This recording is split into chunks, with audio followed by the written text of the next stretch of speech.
I feel like I could drown in that boot. So, let's get it on. And let's proceed to chug, okay? He's stalling. Cheers, folks. I post concept art. Oh, Christ.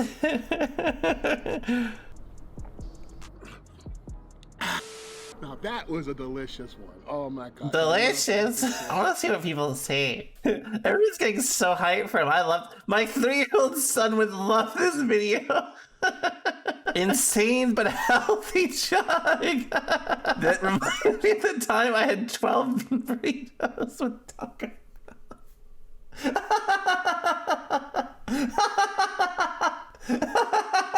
Strong. Okay, we gotta move on. We're good.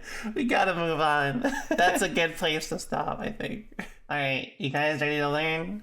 That reminds me of your talk when you said if you don't think actively, you feel like you dookie your pants and you can't get up. Did I really say that? Did I really say that? I do be kind of, sometimes like, I just say some smart stuff, you know? Yesterday I received a donation. It was about like some guy mentioned that they have a friend. They like refuse to learn basic resources from the game because they want to learn in their own style and develop their own like style from it, you know what I mean? And I thought that's actually a really good discussion to have because I feel like a lot of new players want to do that and then they end up just like fucking themselves over. I don't want to use this major resource. I'll just do it myself and figure something out. That's not, I mean, it's not necessarily like immaturity, it's ego, right? It's a little bit of ego, a little bit of insecurity, but we'll touch on that, okay? Single player games, it's a lot more linear, right? Like it's just like usually you learn something, that info is relevant probably for the rest of the game. Like in the case of like Dark Souls 1, someone's like magic is really good and you start using magic, then like, you know, or like what's like a good PvE weapon? If you are exposed to this kind of thought process, it can be discouraging because like, you know, in this sort of case, this can remove your enjoyment from something, right? Like the experience of learning stuff. In multiplayer games though, this is not really, so typically in multiplayer games, of course, I'm gonna use fighting games as an example. If you have ever watched Guilty Gear Reload footage, in fact, maybe we'll boot up some Daigo footage. You guys wanna watch some Daigo footage? You'll understand what I'm saying very quickly. This is Daigo, yeah.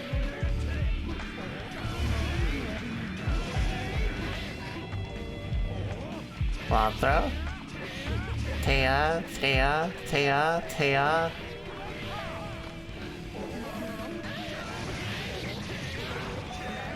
Taya. What did Daigo do in neutral this whole time? Daigo did dash DP, land, DP.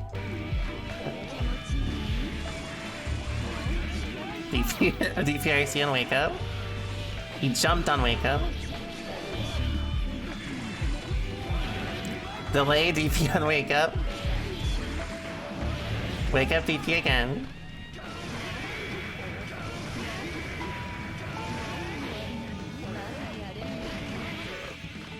He's gonna do DP or something. Oh yeah, I forgot this. Yeah, you could have just chipped him. So this is why it's a great example. This sort of situation, right? Like I've already talked about how you beat this. And you have to keep in mind, this video is about 15 years old. Like for example, this sort of playstyle would not be as effective anymore. And this is of course like, this is a natural progression of like time in fighting games, right? The way skill level has changed.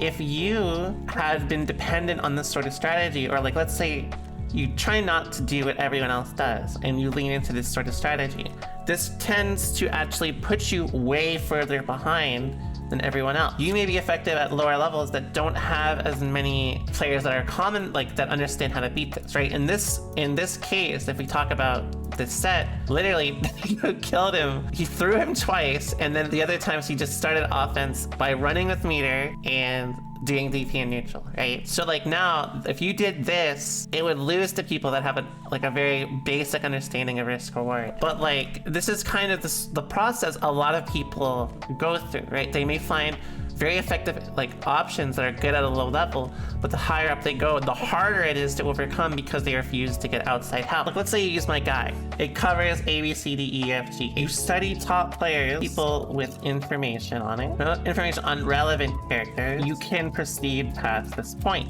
right? Like you were already past G, you were on 8. You try to learn on your own, you may just be here.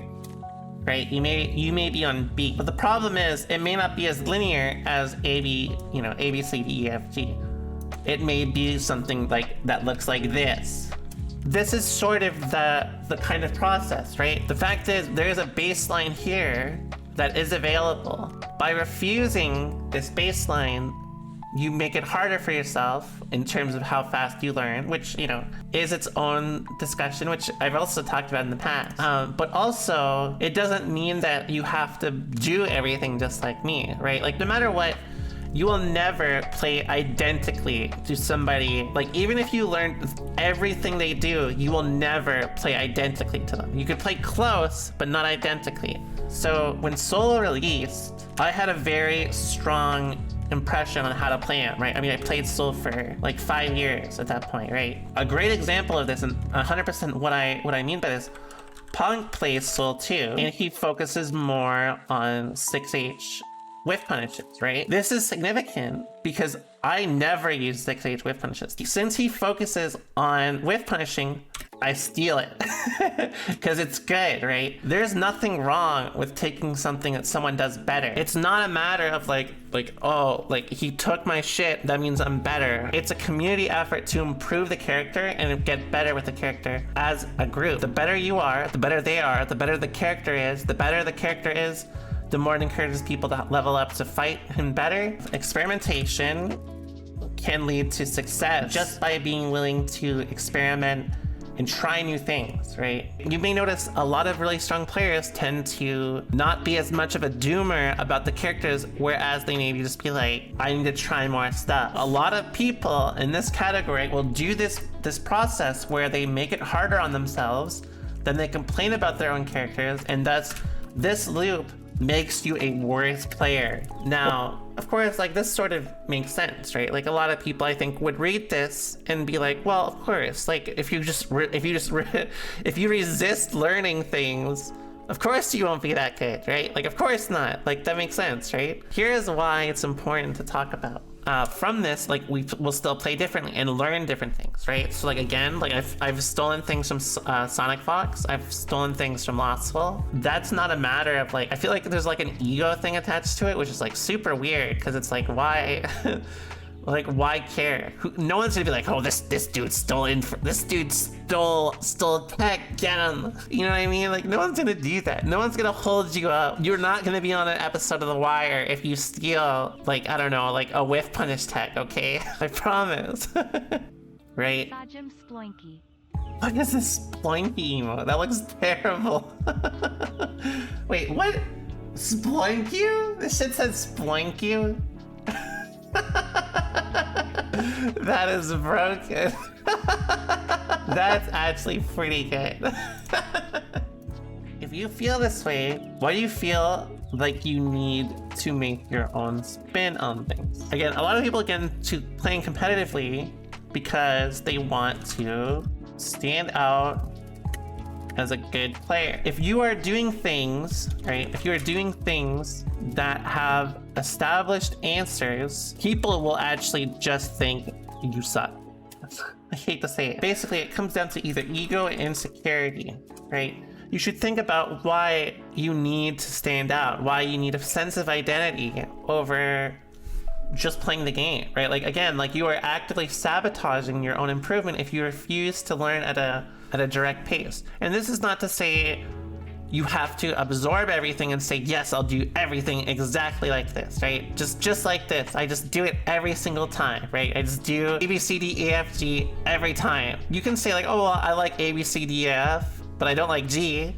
Maybe I'm an H girl, right? Maybe I'm an H girl. That is something, that is an option available to you by absorbing that information. There's a lot of people that they'll block out the easy path, or what they believe is an easy path, because they think that it'll be a good way to establish themselves, right? Establish themselves by taking the hard road. Instead, you just work harder for no gain. I'll tell you guys, one of the things I remember the most vividly, I played Eno Boys in a set. If you guys know who Eno Boys is, classic X-Raid player. After he played me in tournament, it was top 48 at Otaku 2019. He came up to me, he's like, hey, can I hit you up later about like, you know, getting advice? I'll tell you, him doing that, just asking me that question made me think like 10 times higher of him.